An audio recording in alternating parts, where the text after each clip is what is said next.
दोस्तों आपको पता होगा कि कोई भी कंपनी हो, कोई भी बैंक हो, आपको आपके बड़ी इंश्योरेंस किए बिना 1 रुपया लोन नहीं देने वाली है।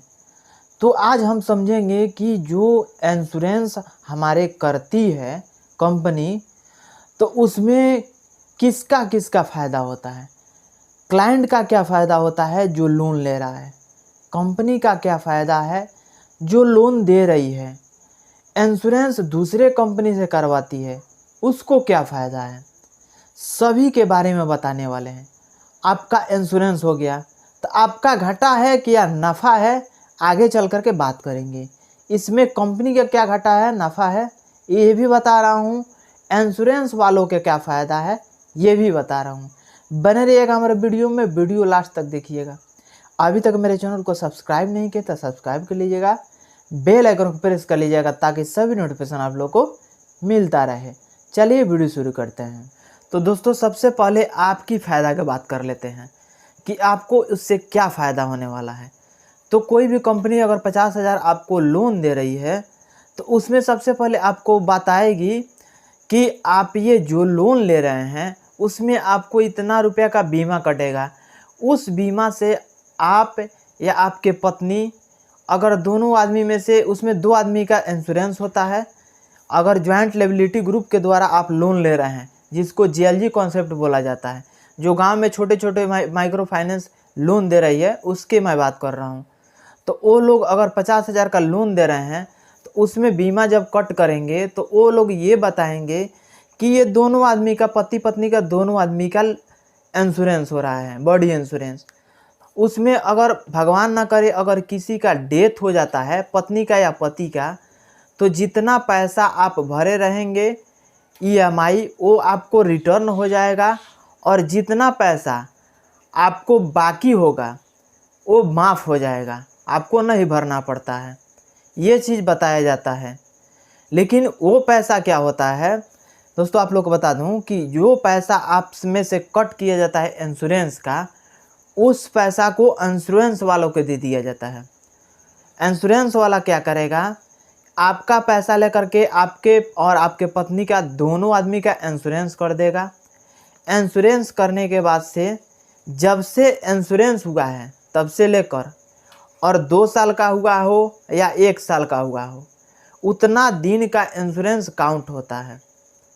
ये आपको फ़ायदा है कि अब किसी का डेथ हो जाता है, पति या पत्नी का, दोनों में से किसी का, तो पैसा माफ़ हो जाता है, या जो ईएमआई आप पे किए होंगे वो रिटर्न हो जाता है।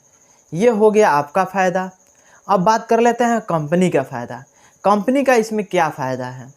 दोस्तों कंपनी का भी फ़ायदा है, इसके बारे में हम समझ लेते हैं।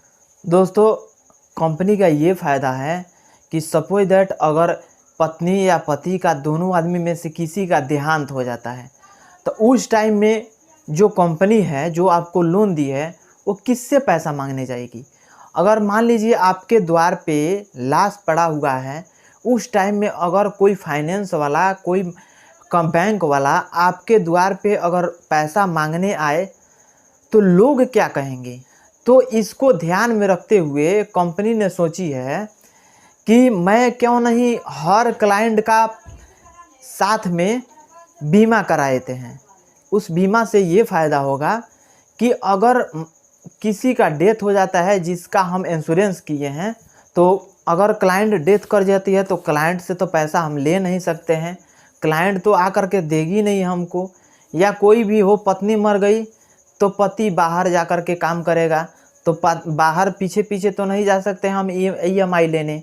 या अगर पति मर गया तो पत्नी तो कमा नहीं रही है कि पत्नी देगी पैसा। तो इस सब को ध्यान में रखते हुए कंपनी ने इंश्योरेंस कर देती है, और इंश्योरेंस वालों से जो आपका पैसा होगा, जो बकाया पैसा होगा, वो पैसा आपको इंश्योरेंस वालों से ले लेगी उतना पैसा, और अपना रिकवर कर लेगी।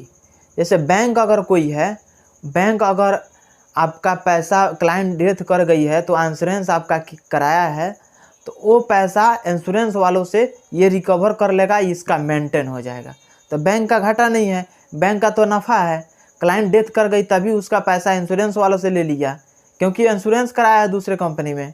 अब बात कर लेते हैं इंश्योरेंस का इसमें क्या फ़ायदा है। दोस्तों इस बात को गौर से आप समझिएगा कि इसमें इंश्योरेंस वालों के क्या फ़ायदा है, ये बहुत ही बेहतरीन तरीक़ा से समझाने वाला हूँ। दोस्तों आप लोग को बता दूं कि इंश्योरेंस के जो पैसा होता है वो लोग हम जानते हैं कि हम 1800 का बीमा कराए हैं तो उसमें हमको 50,000 मिल जाएगा, लेकिन इंश्योरेंस वालों का क्या घाटा लगेगा, आपके मन में सवाल होगा। नहीं दोस्तों, इंश्योरेंस वालों को कभी घाटा नहीं लग पाता है, क्योंकि हम बता रहे हैं अगर सपोज दैट बैंक वालों ने 50 आदमी या 100 आदमी का लोन प्रोवाइड कराया तो 100 आदमी का बीमा हो गया। तो 100 आदमी का बीमा अगर ये कर देती है कंपनी, तो बैंक इंश्योरेंस वालों को कितना चला जाता है, 1,80,000। 1,80,000 में से अब डेली बाई डेली क्लाइंट तो देश नहीं कर रही है, तो उसमें क्या होता है, अगर 100 आदमी में से एक आदमी का अगर डेथ कर गया तो उसको 50,000 देना पड़ा, उसको कितना बच गया, 1,30,000 रुपया इंश्योरेंस वालों को बच गया। तो इसमें ना क्लाइंट का घाटा है, ना बैंक का नुकसान है, और ना ही इंश्योरेंस वालों का नुकसान है। इंश्योरेंस वालों को तो फ़ायदा ही फ़ायदा है, क्योंकि उसमें एक आदमी का अगर पैसा रिटर्न कर रहा है तो 99 आदमी का पैसा उसके पास बच जा रहा है, कंपनी का भी रिकवर हो गया। तो इस प्रकार होता है। आई होप कि ये वीडियो पसंद आया होगा और टोटल जो मैं बताया हूँ वो समझ में आ गया होगा। मिलेंगे नेक्स्ट वीडियो में, आज के लिए बस इतना ही। जय हिंद।